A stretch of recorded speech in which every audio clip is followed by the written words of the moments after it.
Kim here and welcome back to my channel. So for today's video, I'm going to unbox the new iPhone 15. So eto na siya guys. Ayan. Galing lang ako sa mall ngayon. Pinick up ko pa lang siya. So kung malalagay ko yung clips dito, ayan, ilalagay ko. Pre-order ko siya nung October 12 pa lang, yung first day ng pre-order. And, ayan, nakuha ko siya today, October 20. Ito yung pinaka-launch ng iPhone 15 dito sa Philippines. Pinili ko na color, syempre of course, the natural titanium.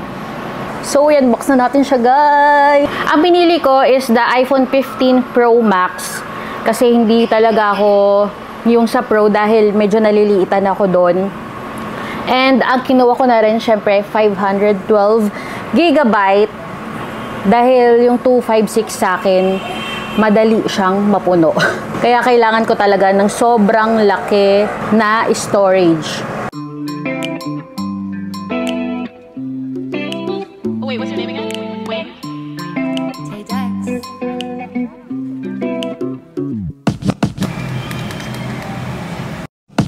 Just another night, I was feeling fine. Insane playing bye bye bye.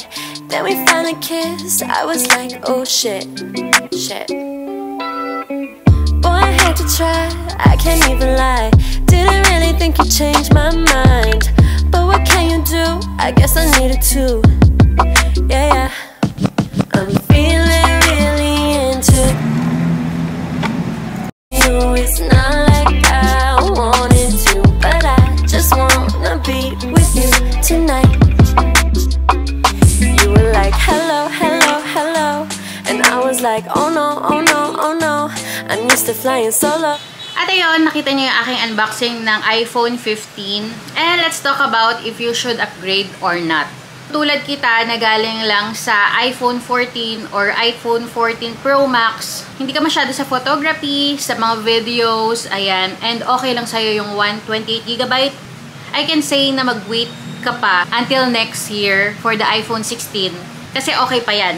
Pero unlike me, galing ako sa iPhone 14 Pro Max, nag-upgrade ako because of the storage dahil hindi talaga kaya ng 256 lang sa akin yung mga videos and photos na nire-render ko.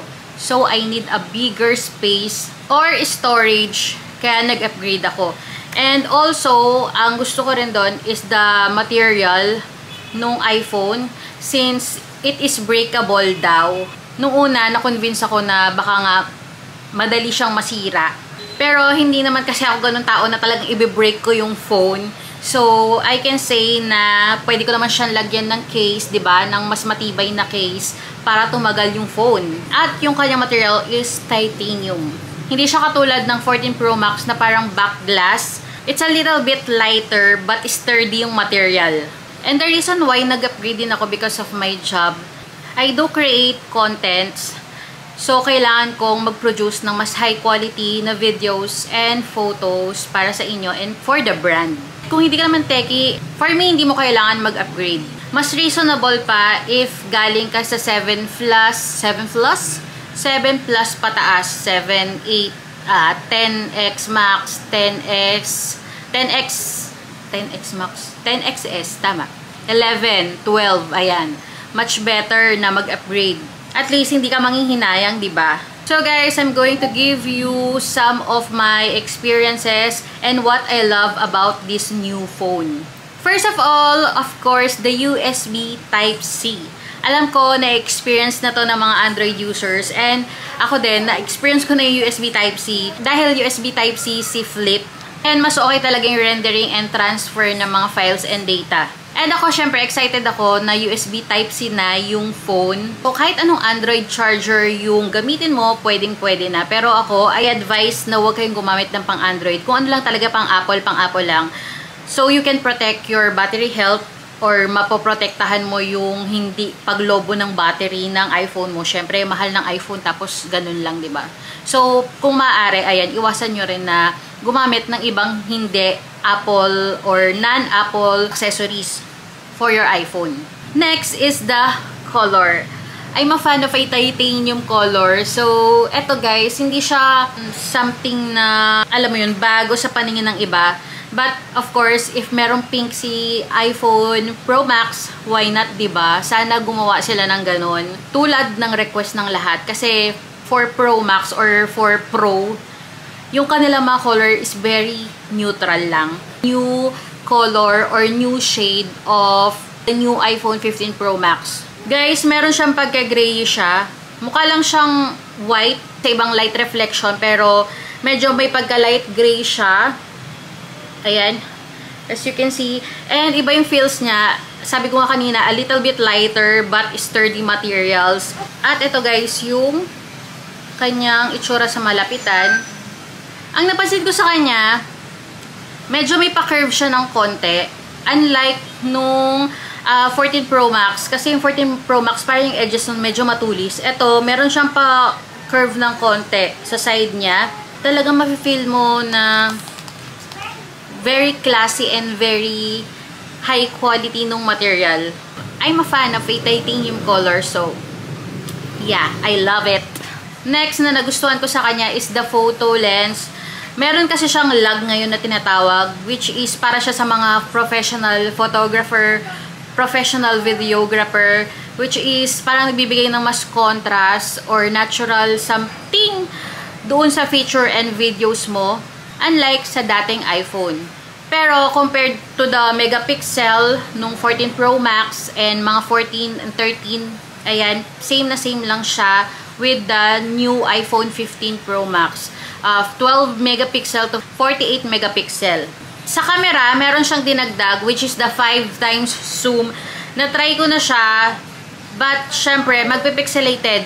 Natural lang yung pagka-pixelated niya, but of course, yung magbe-benefit nun, yung mga mahilig mag-concert. Ako naman kasi hindi ko naman ginagamit yung 5 times zoom, and hindi ko naman siya kailangan na ganun talaga yung zoom ko. And last, the action button.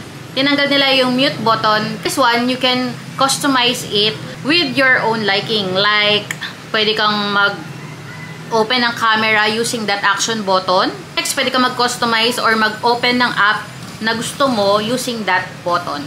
Pwede mo siyang gawin as flashlight, magnifier, recording. Pwede kang mag-open ng shortcut using the action button. Next thing that I noticed about the new iPhone is mas hindi siya madaling malobat. Yung 14 Pro Max and yung 15 Pro Max, same lang sila ng capacity or battery capacity. Syempre, as a user nung 14 Pro Max, nakita ko yung difference nilang dalawa and mas matagal yung buhay syempre ni 15 Pro Max kahit magkamukha lang sila ng battery capacity. And isa pa, mas fast charging to kaysa dun sa dating 14 Pro Max. At ito, USB Type-C, mas mabilis siya guys na kumarga ng battery. Parang 5 minutes lang dumagdag ka na kagad ng 15 na battery percentage. For the issue of overheating, sabi nga nila, mariresolve yan ng next update. For me, hindi ko na-experience yung overheating.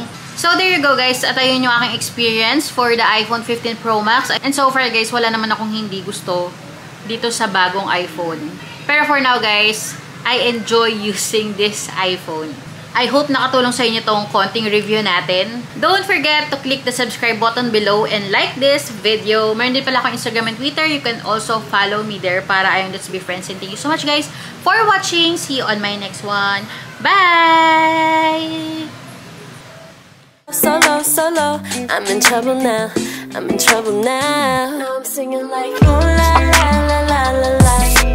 Ooh la la la la la la. Ooh la la la la la la la la.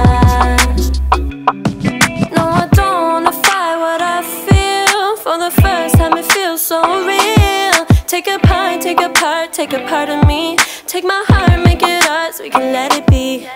Hold me in your arms and make me feel like I'm the only one. Cause I just need to be with you tonight. You were like hello, hello, hello. And I was like oh no, oh no, oh no. I'm used to flying solo, solo, solo. I'm in trouble now, I'm in trouble now. Now I'm singing like ooh la la la la la la. Ooh